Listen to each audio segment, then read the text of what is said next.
Don't mind the shirt. Even though this isn't a horror movie, it's still the first day of Spooktober! So I had to bring it out. Depending on who you ask, this was either the best time for this movie to come out, or the worst. Hi everybody, Anthony here from Awesome Anthony Productions, and today I'm going to give you my review of the latest film from Paul Thomas Anderson, One Battle After Another. But before we get started, please leave a like, and at the end of the review, if you think I've earned it, please subscribe and hit that bell to be notified whenever I post. Now on to the review. Now this thing has a pretty stacked cast, but it mainly centers around Leonardo DiCaprio, Sean Penn, and Chase Infinity. DiCaprio plays Bob Ferguson, a former member of the group known as the French 76, and this right here is easily going to be the most divisive part of the film because depending on what side of the aisle you land on, you'll either think of them as revolutionaries or terrorists. Anyway, after an incident with the mother of his child, the leader of the French 76, Pervidia Beverly Hills, played by Teyonah Taylor, forces her to go into hiding. Bob and his baby daughter Willa also go into hiding. 15 years later, Bob is a paranoid, lazy, burnout dad. Enter Sean Penn as Colonel Lockjaw. Yes, that's actually his name. His whole deal? He's coming after Willa, played by Chase Infinity. Think about it kind of like Terminator 2, with Sean Penn playing the T-1000, Chase Infinity's character being John Connor, and Leo as a paranoid, bumbling, stoner version of Arnold. Now, performance-wise, this cast is stacked, and everybody delivers. Leo, Sean Penn, Benicio del Toro, Regina Hall, Chase Infinity, Teyonah Taylor. Even if this movie doesn't end up being your thing, you cannot deny how great the acting is here. And that's kind of a guarantee whenever you watch a Paul Thomas Anderson movie. Now, when it comes to tone, the feeling of this movie took a bit for me to get used to. It's tackling some very relevant, heavy, and divisive political themes here. And those scenes can tend to drag on and feel very unsubtle, to put it that way. To put it another way, it's like they're beating you over the head with the message. That is especially true when we get introduced to the French 76 and Teyonah Taylor's character in the first act. But the film is also super funny and satirical in a lot of places. And honestly, I respect the fact that even though Paul Thomas Anderson, who is working with some very heavy subject matter, didn't just make a complete bleak, depressing film. He added a lot of fun and humor in here. That being said, sometimes the satire can undercut the tension a bit. Where it worked the best though was with Leo's character, who 100% fits the offbeat feel of this film. I need you, brother. Sensei, please. Courage, Bob. Courage. It's Leonardo DiCaprio. He's one of the best actors working today, hands down, and we've been able to say that for like the last 30 years. Sean Penn though, I was a little torn. The performance was truly great. Like, he 100% showed up, but the tone for this character was a little all over the place here and there. His introduction in particular really had me scratching my head. It felt like it came from a totally different movie and made this guy really hard to take seriously as a threat.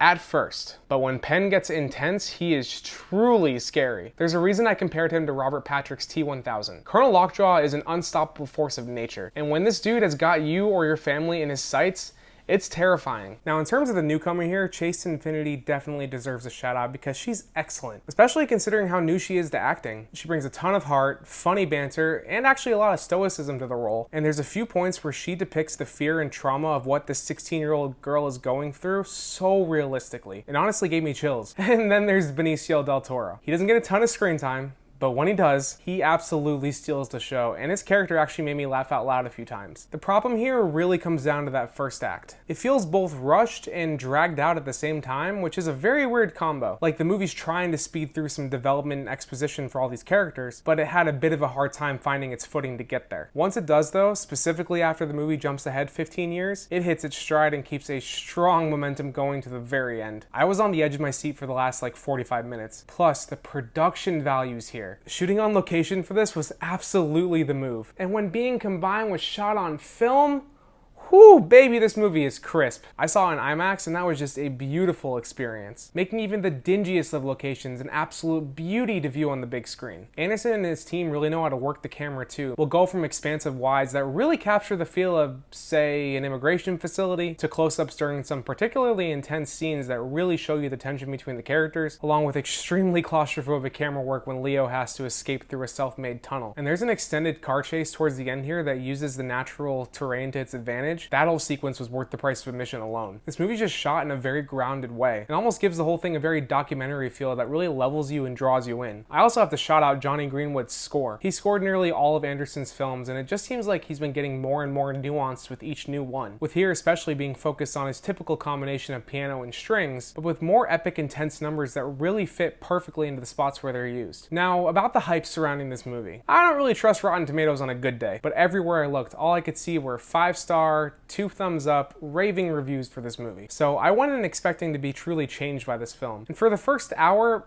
I wasn't really feeling it. But as I said, once the movie skips ahead in time and focuses a little less on hammering its messaging home and more on these characters and their journeys, I was seriously locked in. There's also a bigger story motivation for Colonel Lockjaw that I won't spoil because it's kind of a big reveal, but let's just say it involves him trying to cozy up to a secret white supremacist organization. At first, it felt bizarre, a little on the nose, it made me roll my eyes, but Anderson really leans into that absurdity in a way that truly works. They're this big shadowy organization that has their hands in everything and are even able to make people disappear, but at the end of the day, there's still a bunch of old racist goofballs that had to come up with their own club to fit in. The biggest hurdle for me though was the runtime. That first hour was a slog to get through. Like I said, the pacing was just off, rushing through important things like relationship and character building while spending too much time literally hammering that message hard into your brain. But once the time jump happens and the movie locks in on the more personal story here, it got truly thrilling and just kept chugging until the end. So at the end of the day, I really did enjoy this movie and I recommend it. It takes a while to get going, but once it does, it delivers some powerful performances, effective satire, laugh out loud moments, and moments of pure intensity. I'm not really in the it's the best film of the year camp, nor am I in the it's woke garbage camp. Nope. Much simpler than that. I'm a fan of Paul Thomas Anderson films who enjoys great cinema, gripping characters, and a strong story, so this delivered for me. And that's my review of One Battle After Another. Thank you so much for watching. If you like this review, you know exactly what to do. I said it earlier. Please leave a like, subscribe, and hit that bell icon to be notified whenever I post. While you're at it, you can scroll down in the description below, find the links to my socials,